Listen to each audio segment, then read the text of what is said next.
Hello mga marites, good afternoon everyone. So ayan, may meet up na naman po tayo dyan sa malapit at syempre kasama natin ang ating sinapis na body-body kahit saan. So syempre may porsyento siya, ang papalit is ice cream lamang. So ayan, pasasakayin natin siya.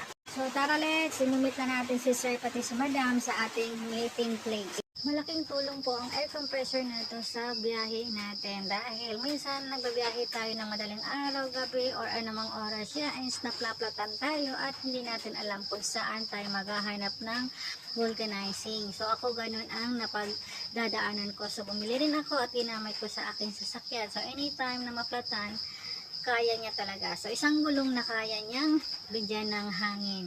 So ayan, naghihintay muna tayo kay client natin, customer. So ayan ang ating item na order ni customer natin. So ayan ang meet up natin.